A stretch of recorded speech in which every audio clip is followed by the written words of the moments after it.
Dios les bendiga, iglesia, y bienvenidos esta noche a otro estudio más en nuestra escuela de discipulado. Muchas gracias por sintonizarnos una vez más. Que Dios les bendiga a todos y esperamos que este estudio sea de gran bendición para todos ustedes. Esta noche vamos a estar introduciendo una nueva unidad, la unidad 4, para aquellos que tienen el libro. Para aquellos que no tienen el libro presente con ustedes, el estudio va a estar basado en el capítulo 1 de Apocalipsis. En esta unidad vamos a estar hablando de Cristo en el Apocalipsis. Y muchas veces el solo mencionar el libro de Apocalipsis podría inspirar algún sermón acerca de la marca de la bestia, el terror de la tribulación. Quizás nos haría hasta pensar en cómo en las películas han descrito cómo serían los eventos del futuro cuando los últimos días estén aquí, pero todo eso es según la imaginación del hombre. Así que muchas veces, a consecuencia de todo esto, lo que sucede es que perdemos el enfoque verdadero del libro. Y el verdadero enfoque del libro es la divina revelación de Jesucristo. Así que en esta unidad comenzaremos con el relato del apóstol Juan acerca del Cristo glorificado. Juan recibió esta revelación directamente de su amigo y maestro mientras él estaba en la isla de Patmos. También exploraremos los antecedentes y el contexto histórico de la visión, así como la autoridad y la gloria de Cristo resucitado como Juan la experimentó.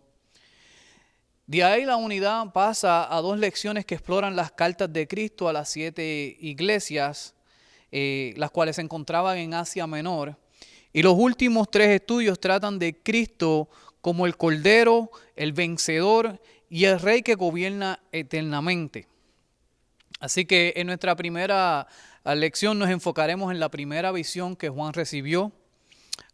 Y aunque muchas veces pensamos que el libro de Apocalipsis es un poco complicado por el simbolismo que utiliza, por las profecías que incluye, siempre lo que debemos pensar o tener en mente, enfocarnos, es en ver a Jesús como el Cristo glorificado, aquel que está cerca de nosotros y tiene toda la autoridad y el control de toda circunstancia en nuestra vida. No hay nada que se le escape a Cristo. No hay nada que pase desapercibido delante de los ojos de Dios. Así que siempre debemos tener en mente que Cristo tiene el control.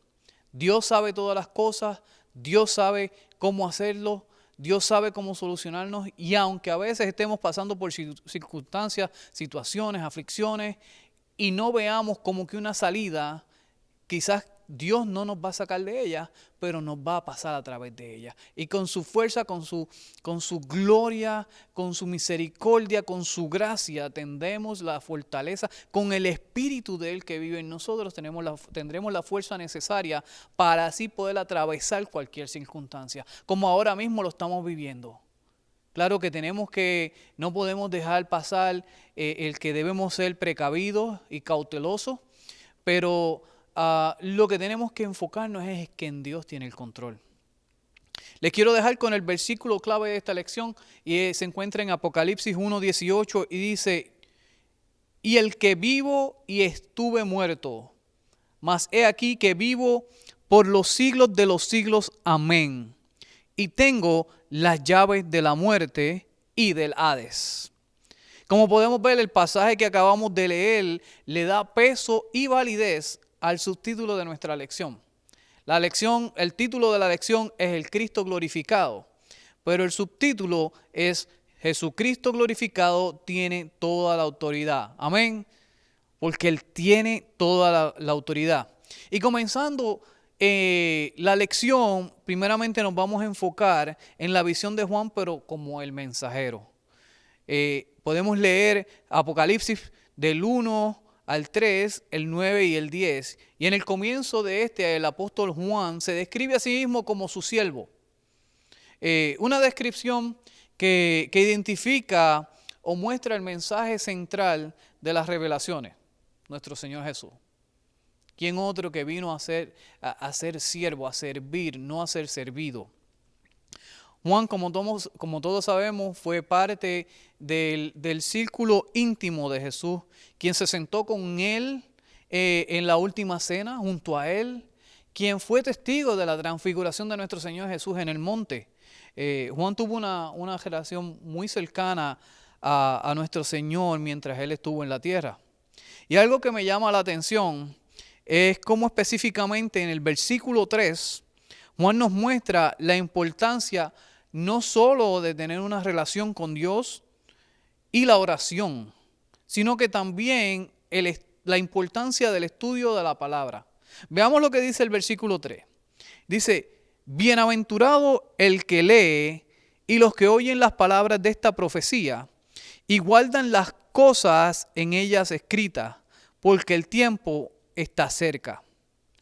Claro, hay que tener en cuenta que Juan no está diciendo que somos bendecidos solamente por estudiar el libro de Apocalipsis. Hay que estudiar todo el consejo de la palabra. Desde Génesis hasta Apocalipsis. No hay por qué brincar ningún libro. Pero sí él está estudiando, él está diciendo que el estudio de este libro en particular nos trae mucha bendición. Porque en él podemos ver a Cristo resucitado, glorificado y con autoridad. Si nos ponemos a pensar en el Antiguo Testamento, nos apuntaba hacia Jesús. Y el comienzo del Nuevo Testamento, todos podemos ver la vida, el sufrimiento, la muerte y la resurrección de Jesús. Ahora en el libro de Apocalipsis, a través de la revelación de Juan, podemos ver a Cristo glorificado. Podemos ver al Cristo que resucitó, ascendió y ha sido entronado y está ya con autoridad y con poder para pronto venir a levantar a su iglesia. Hermanos, que este libro de Apocalipsis no le traiga temor. Y si le trae temor, ¿sabe qué? Muy bien. Porque quiere decir que está siendo consciente de que hay algo erróneo en su vida, de que algo anda mal. Y lo que debe hacer es llamarlo a restaurar la relación con nuestro Señor para que así, cuando veamos los eventos o situaciones que suceden alrededor de nosotros como este virus, como diferentes eventos que van a suceder, no nos dé el temor porque tenemos el conocimiento de que la victoria ya ha sido dada. La victoria ya ha sido obtenida. Cristo venció la muerte en la cruz. Ahora ha sido resucitado, ascendido, entronado y viene a levantar su iglesia pronto. Y este libro, todas estas profecías, todo este estudio de este libro de Apocalipsis, lo que nos debe dar, inspirar es una confianza, sabiendo que nuestro Señor Jesús está con nosotros en todo momento.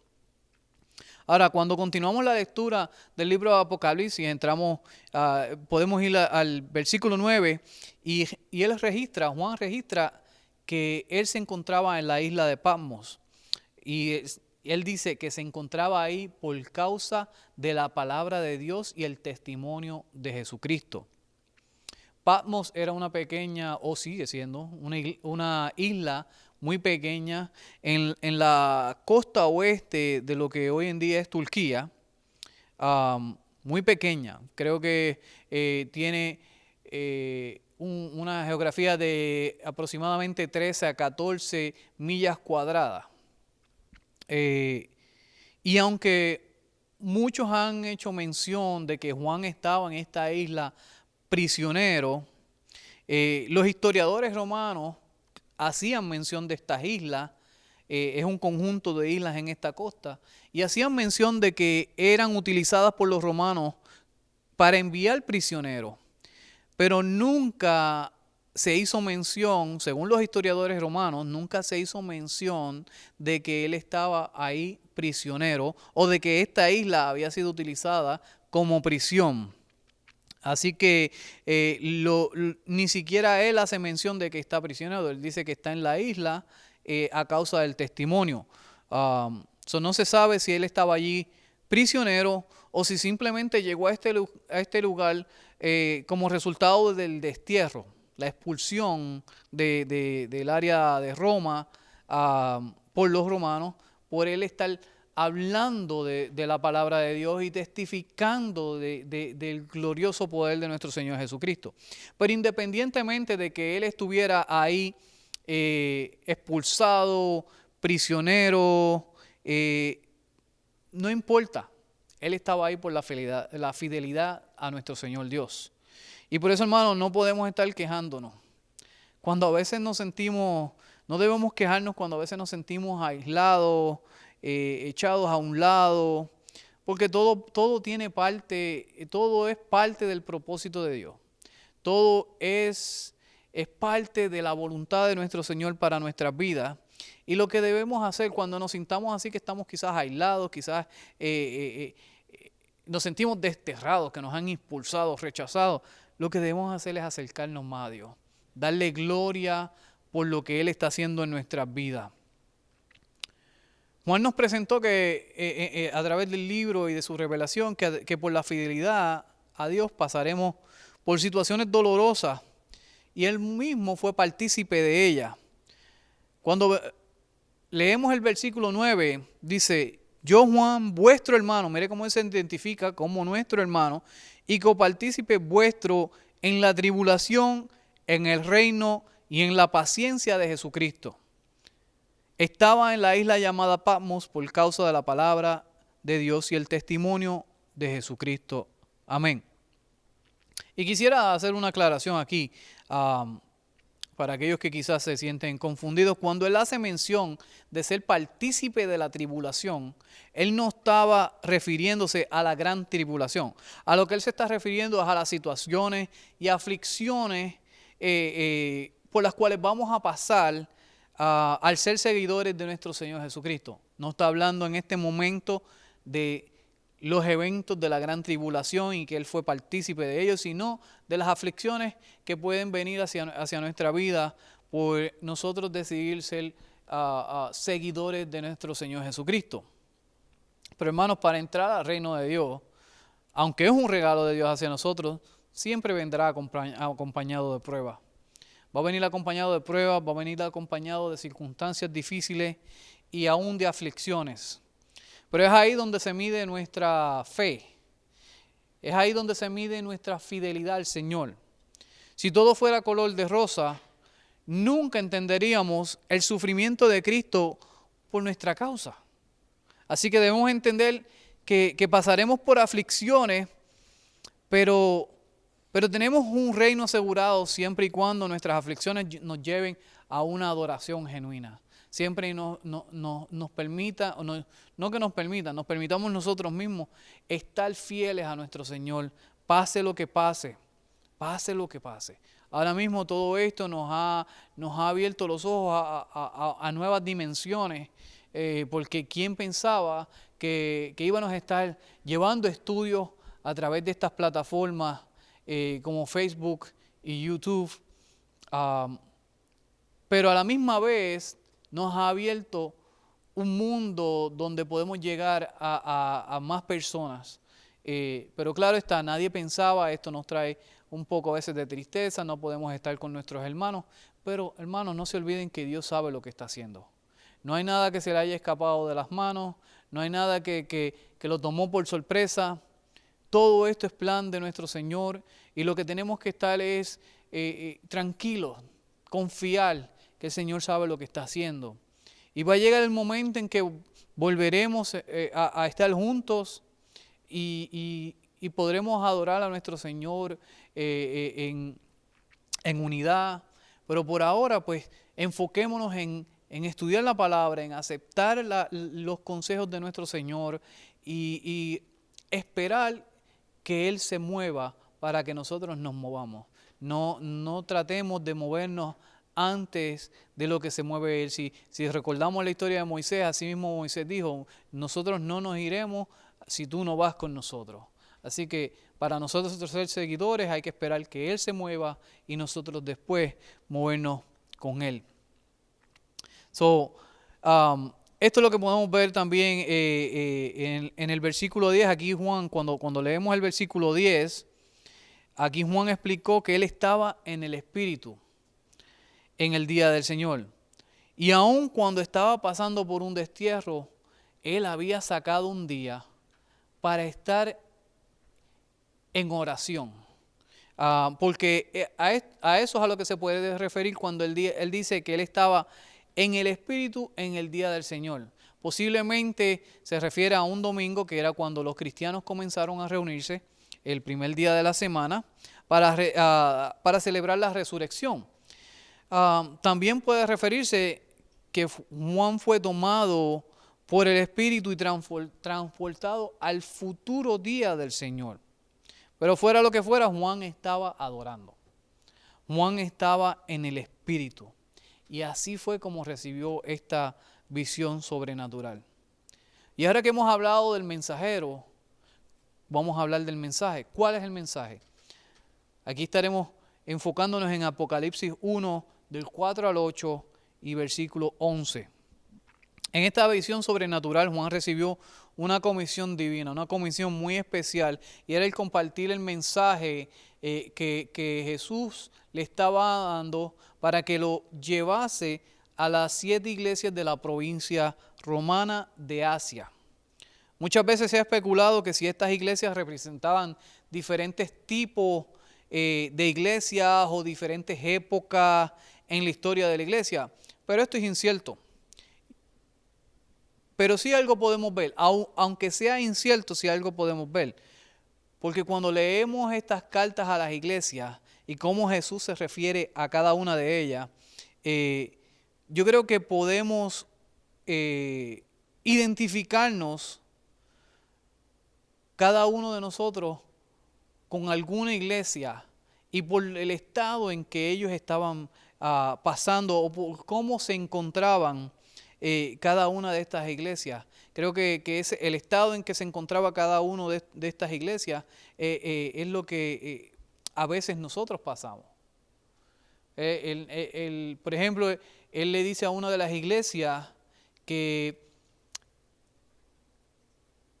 estaba alegre de que ellos seguían la palabra y estaban fortalecidos, pero él dice, pero has perdido el primer amor. A veces, hermanos, por más difícil que se escuche, hay gente que continúan trabajando para el Señor, continúan rechazando el pecado, continúan rechazando las falsas doctrinas, pero se enfocan tanto en el trabajo para el Señor que se los olvida ese primer amor. Se les olvida esos momentos donde estaban a solas y hay esa intimidad con el Señor. Eso es un ejemplo de cómo Jesús describía a estas iglesias, y creo que es algo que nos podemos aplicar a nosotros para que así no caigamos en estos estados como nuestras iglesias. Algo de lo que sí debemos tener en cuenta al leer estos pasajes es que toda descripción o título que Juan utiliza para Jesús se refiere a su autoridad y poder redentor. Aún en el clímax de esta descripción, Dios mismo declara su autoridad sobre todas estas cosas. Ahora, cuando entramos en los versículos del 12 al 16, es cuando verdaderamente Juan comienza a describir la visión que recibió. Y debemos recordar que la última vez que Juan vio a Jesús fue en el Monte de los Olivos cuando estaba ascendiendo. Ahora recibir esta visión, ser tomado en el Espíritu y recibir esta visión, él lo está viendo como el Cristo resucitado y entronado. Un Cristo con poder. No que no tenía poder anterior, pero ahora tiene todo poder y toda autoridad. Ahora lo está viendo como el verdadero Rey de Reyes. Again, otra vez digo, no, cuando hago una mención así no quiere decir que él no era el Rey de Reyes. Él ha sido siempre el Rey de Reyes. Pero ahora lo está viendo en su trono, de donde él descendió. Y lo primero que Juan nota o graba en su carta, en su libro, es haber visto 7 candeleros. Y estos candeleros lo que nos puede recordar es el templo. o el tabernáculo, el área donde se ubicaba el candelero. Y al recordarnos el tabernáculo o el templo, pues nos debe recordar que esto simbolizaba la presencia de Dios entre su pueblo. Así que el Espíritu Santo lo que había hecho en ese momento era que había hecho de la ubicación de Juan un lugar sagrado. Luego de esto, Juan hace mención de que veía a Jesús entre los candeleros. Aquí Jesús es descrito como el Hijo del Hombre. También Juan hace mención de cómo Jesús se veía en su visión, desde su apariencia como hasta su vestidura, rostro resplandeciente, vestiduras blancas, cómo era su cuerpo, y todas estas descripciones hacen un contraste. Si no hay dentro del estudio, quizás no hay tiempo para hacer el contraste, pero todas estas visiones hacen contraste con las visiones apocalípticas que encontramos en el libro de Daniel, tanto en el capítulo 7 como en el capítulo 10, y también en el libro de Ezequiel en el capítulo 1. Cuando Juan continúa describiendo su visión, él hace mención de que Jesús estaba sosteniendo 7 estrellas en su mano derecha. Pero de estas vamos a hablar un poco más adelante. Pero la referencia que hace en cuanto a él hace una referencia a que sale una espada de la boca, de doble filo, de la boca de Jesús. Y claro, esta espada lo que representa es la palabra decisiva, su palabra decisiva y con poder. Mire, si nos fijamos en Efesios capítulo 6, versículo 17, la segunda parte dice, y la espada del Espíritu, que es la palabra de Dios. También Hebreos 4, 12 dice, porque la palabra de Dios es viva y eficaz y más cortante que toda espada de 2 filos y penetra hasta partir el alma y el espíritu y las coyunturas y los tuétanos, y discierne los pensamientos y las intenciones del corazón. Como podemos ver, cuando Él, Cristo, habla, juzga con toda justicia y nada se le escapa. Por eso es que la palabra dice que no hay pecado que no será juzgado. Luego de esto, Juan anota que él cayó a los pies de Jesús. Imagínense en ese momento ver a Cristo tan resplandeciente, con su ropa blanca, sus cabellos blancos, majestuoso, poderoso. Es una imagen que esa es la verdadera, lo que verdaderamente nos debe llevar a hacer. Caer postrados delante de Él. En todo momento debemos caer postrados, pero me puedo imaginar ese momento, Jesús estando parado frente a Él. Cuando Él se vira a ver quién es el que está hablando entre los candeleros, Él ve a Jesús. Y por eso es que Él cae postrado a los pies de Jesús. Y esta postura, eso es lo que nos indica un sentido de rendimiento. A todos nosotros, en todo momento que sintamos la presencia del Señor, nos debe llevar a un sentido de rendimiento a Él. Esta es la respuesta apropiada que todos debemos tener a un ser divino como nuestro Señor. Debemos tener o mostrar una adoración sumisa. Todos debemos mostrar esa adoración sumisa frente a Él. Ahora, hemos hablado del mensajero, hemos hablado parte del mensaje que estaba recibiendo en la primera visión. Ahora, vamos a hablar un poco de la autoridad del Cristo resucitado. Nos vamos a enfocar en el capítulo 1, versículos 17 y 18. Cuando entramos en estos versículos, vemos que Juan registra que él cae postrado ante Jesús, pero algo muy lindo sucede, y es que Jesús pone su mano derecha sobre su hombro. La mano derecha siempre ha representado fuerza y autoridad, como también ha sido representación de transmisión de bendición. Así que en estos momentos, cuando él cae postrado, Juan cae postrado, Jesús se le acerca, le pone la mano en el hombro y con palabras de aliento le da ánimo. Él le da ánimo a su fiel siervo Juan. Hermanos, en esta noche yo quisiera que usted tomara una actitud de sumisión.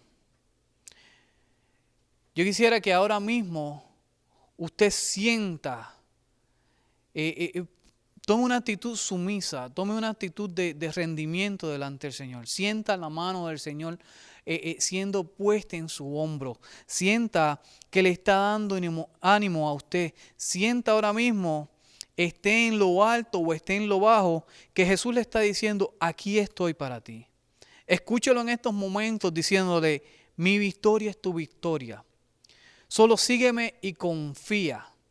Yo tengo las llaves de la muerte y el Hades. Ninguna alma forjada podrá venir contra ti. No prosperará. Y aunque vengan aflicciones, aun como estas aflicciones del virus, del COVID-19, yo tengo el control. Escucha a Jesús diciéndole, yo tengo el control. Solo aguanta un poco más. Aguanta un poco más y verás la victoria. Amén. Hermano, si se siente afligido, se siente rechazado, se siente desanimado, simplemente tome esa actitud de adoración hacia nuestro Señor, tome esa actitud sumisa, ríndase. No hay nada que podamos hacer con nuestras propias fuerzas, no hay nada que podamos hacer que podamos solucionar las cosas. Lo único que podemos hacer es rendirnos delante de nuestro Señor. Permitir que Él ponga su mano derecha sobre nuestro hombro, nos mire a los ojos y nos diga, aguanta un poco más. Amén. Haga eso y le aseguro, entre en oración y le aseguro que va a sentir un alivio grandísimo. Va a sentir esa paz. La palabra dice que Jesús nos da una paz como ninguna otra. El mundo no nos puede dar esa paz. Es una paz que trasciende entendimiento. Una paz que nos lleva a estar en tranquilidad. Amén. Cuando entramos en el final del capítulo 1, versículos 19 y 20, ahora Jesús termina explicándole a Juan cuáles son los misterios de los candeleros y las estrellas. Y él les explica que los candeleros son las 7 iglesias. Estas iglesias estaban ubicadas en Asia Menor y debemos recordar que ellas estaban sufriendo mucha persecución. A consecuencia de esto, Jesús las llama a tomar una decisión. Por eso es que, como dije al principio, cada iglesia estaba pasando por una situación o estaba en un estado diferente una de la otra. Jesús utiliza esta visión para que Juan lleve este mensaje a estas 7 iglesias. Y la decisión era o permanecer fieles a Jesús aún pasando por sus aflicciones o ceder su lealtad al emperador romano. Tenían que tomar una decisión, una o la otra. Tú no puedes estar en el medio, no puedes ser tibio. Asimismo, él le dice a una de las iglesias, estás siendo tibio. Y él dice que esos que son tibios los va a vomitar de su boca. O decides estar frío o decides estar caliente. O tu palabra es sí o tu palabra es no. Así que, de igual manera que le sucedió a ellos, se nos muestra a nosotros que no importando la situación por la cual estamos pasando, Jesús está con nosotros hasta el final. Y ese es el mensaje de las 7 iglesias. Jesús iba a estar con ellas hasta el final, pero ellos tenían que tomar la decisión de seguirlo a Él o entonces dedicarse a seguir al mundo, al imperio romano. En estos momentos esa es la decisión que tenemos. O nos vamos al mundo o nos mantenemos fieles a nuestro Señor Jesucristo, pase lo que pase. Sabiendo, como nos confirma el libro de Apocalipsis, que vamos a tener una victoria decisiva. No hay nada que suceda. Hermano, ya la historia está escrita. Ya somos vencedores. No hay por qué afligirnos conociendo que ya somos vencedores. No es como cuando estamos viendo una película o un juego que no sabemos el final. Hermanos, no podemos seguir dejando que las situaciones que sucedan nos aflijan, nos traigan desánimo, porque ya conocemos el final. Y si verdaderamente creemos en la palabra de Dios, conocemos que Él dice que Él ha sido vencedores, que hay un reino que nos espera, que somos copartícipes de ese reino con nuestro Señor Jesús. Somos coherederos de ese reino. Un reino donde no va a haber sufrimiento, donde no va a haber llanto, donde no va a haber amarguras. Si confiamos en la palabra de nuestro Señor, debemos estar confiados de que esa victoria es de nosotros también. Amén. Yo sé que a veces, muchas veces pasamos por aflicciones y preguntamos dónde está Jesús, pero ahora mismo lo expliqué. Él está ahí siempre, Él está cerca. Muchas veces pensamos que Él está tan lejos, que nuestras oraciones tienen que viajar tan lejos, pero es una actitud que nosotros tomamos. No viajan lejos, Él está cerca de nosotros para escucharnos, para darnos ánimo, para apoyarnos. No importa cuán sucio tú te sientas o sucia, Él te puede limpiar. No importa cuán destrozado o destrozada tú te sientas, Él te puede restaurar. Él está ahí. Solo deja que Él tome el control y verás cómo su mano poderosa va a trabajar en ti. Ahora, cuando continuamos estudiando, Él dice, Jesús le explica que el significado de las 7 estrellas en su mano derecha, aunque ha sido debate, solamente me voy a enfocar. El significado de las 7 estrellas ha sido de debate entre estudiosos y exégetas, pero esta noche solamente me quiero enfocar en lo que nos explica el libro y en lo siguiente. Las versiones griegas utilizan la palabra para la palabra estrella, angelos, que se traduce como ángeles. Pero hay que tener en cuenta que en el Nuevo Testamento hay veces que era simplemente una referencia a alguien que llevaba un mensaje. Así que por consiguiente es posible que los angelos o angelos se refería a los mensajeros del Evangelio en estas iglesias. En otras palabras, a los pastores. Lo que la descripción de las estrellas o angelos en la mano derecha de Jesús puede significar es que los pastores de estas iglesias están en las manos de Jesús. Así que a través de la predicación de la palabra, la historia continúa su curso. El plan de Dios continúa su curso. Estos pastores predicaban la palabra y la historia del plan de Dios continuaba, pero esto no es una representación de esa época solamente. Esto significa que si la historia sigue su curso, los pastores de hoy en día también están en las manos de nuestro Salvador. Así que, ángeles de la iglesia, pastores, sigan hacia adelante, que el mismo Jesús los tiene a todos ustedes en su mano derecha, con autoridad y con poder. Y entiendo que estamos pasando por unos momentos difíciles y tomar decisiones es difícil. Pero sigan confiando en nuestro Señor, que como Él le dijo a Juan, Él los tiene en la mano derecha. Los tiene levantados y protegidos en sus manos derechas. Y pastor Marco Reyes, si me está viendo o en el momento que vea este estudio, esto es para usted. Siga confiando y siga hacia adelante, que venga lo que venga, Cristo lo ayudará. Largo camino le resta. No se fije en los que se quejan, en los que aguantan la carreta. Fíjese en los que van en la carreta, se bajan y ayudan a empujarla. Recuerde que la victoria está en Jesús y no en los que se oponen. Recuerde que esta victoria es obtenida, se obtiene, usted la obtendrá siguiendo la dirección del Espíritu Santo. Aquellos que se oponen tendrán su recompensa.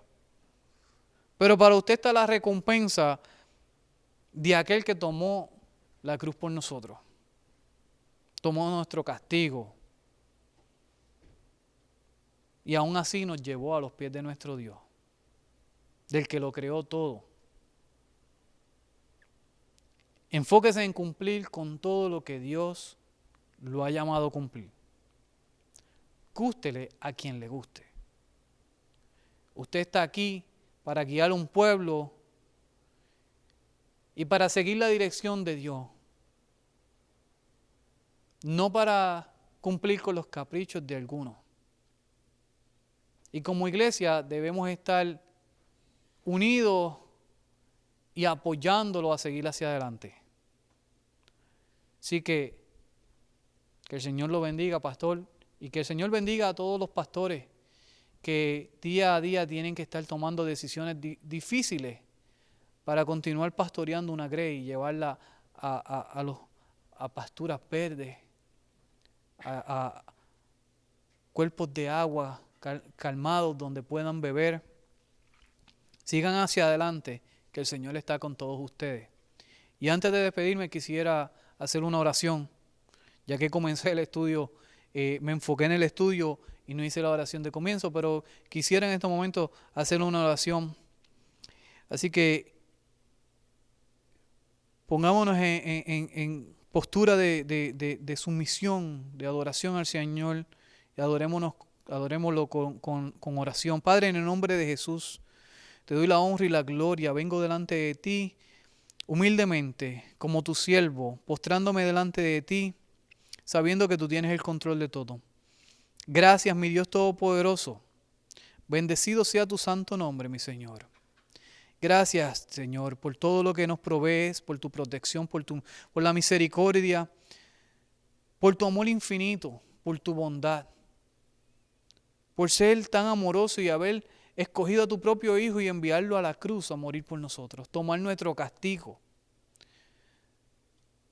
Pero Él es el Cristo que veremos en el futuro, entronado con autoridad y con poder.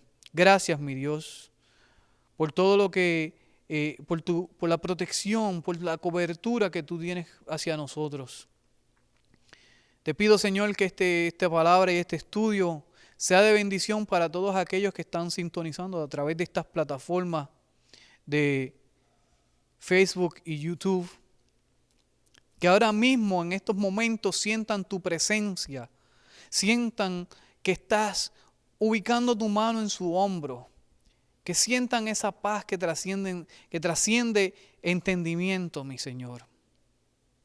Te pido por todos aquellos que se sienten desanimados, te pido por todos aquellos que se sienten afligidos, Señor, que tú les des paz, que tú los consueles en estos momentos, que tu espíritu se active en este momento dentro de ellos y los fortalezca para que continúen hacia adelante, confiando, mi Señor, en ti.